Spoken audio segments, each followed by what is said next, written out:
A common tactic is claiming loans and repayments. One recurring tactic is parents claiming that they had extended loans to their children during their marriage and then demanding repayment during the divorce settlement. This strategy, on the surface, reduces the amount of cash going to the ex-spouse. However, for such claims to succeed, there are strict requirements.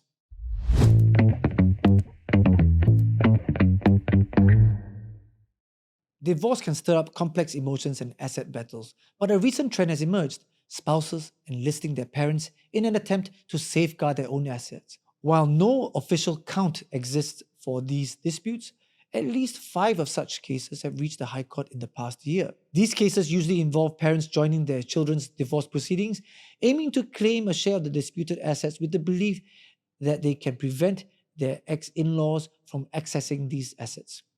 In today's episode, we'll talk about some details of the cases and explore how these tactics are often met with challenges. A common tactic is claiming loans and repayments. One recurring tactic is parents claiming that they had extended loans to their children during their marriage and then demanding repayment during the divorce settlement. This strategy, on the surface, reduces the amount of cash going to the ex-spouse. However, for such claims to succeed, there are strict requirements. Number 1, bank records as evidence. Parents must produce bank records demonstrating that the loan amount was indeed transferred to their child during the marriage. Number 2, regular repayments. Corresponding records must also show that the child had regularly repaid the loan to the parents. If these conditions are not met, the court will usually view the money as a gift intended to support the couple, eliminating the need to return the money from the shared marital pool in a divorce settlement.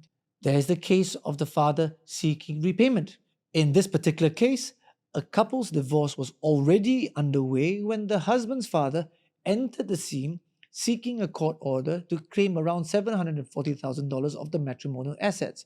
He argued that approximately $660,000 of this was proceeds from the sale of 2 properties that belonged to him.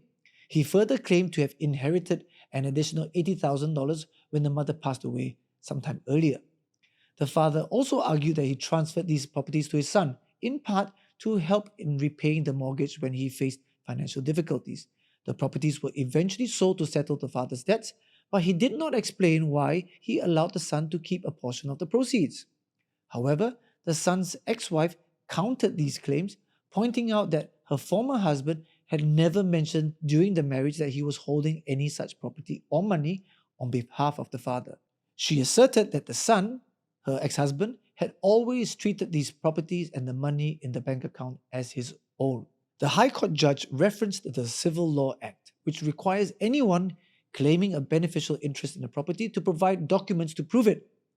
As the father could not produce these documents, the judge found that he had no stake in the 2 properties listed under the son's name. In addition, the judge concluded that the father had transferred one of the properties to his son to shield it from creditors in case of bankruptcy, leaving him with no claim to the proceeds.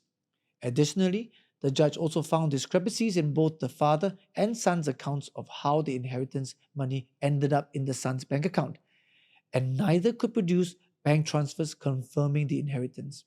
Consequently, the father's case was dismissed and the disputed sum was included in the couple's shared pool for division. In another unusual case, the husband's parents staked a claim on the couple's HDB flat, contending that it was purchased entirely with their money. The dispute arose when the son did not comply with certain court orders, leading the former wife to secure an order for the flat's sale. While the flat was in the son's name, the parents insisted that they were the actual owners because they had used the proceeds from the sale of their previous flat to buy it.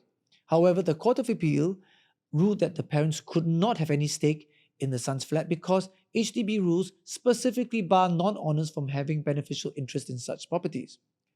The court stressed that if these claims were valid, the entire subsidy scheme operated by HDB would be undermined. The court declared that the son was the sole owner of the flat, ensuring that the property could be dealt with accordingly in the divorce proceedings. In financial disputes during a divorce, it's essential for couples to resolve their conflicts amicably and fairly without resorting to tactics unsupported by evidence. Involving parents can complicate matters and escalate legal costs when these claims inevitably fail. Instead, it's wiser for divorcing parties to focus on the bigger picture, aiming to find equitable resolutions and minimize the emotional and financial toll that a divorce can take on both parties.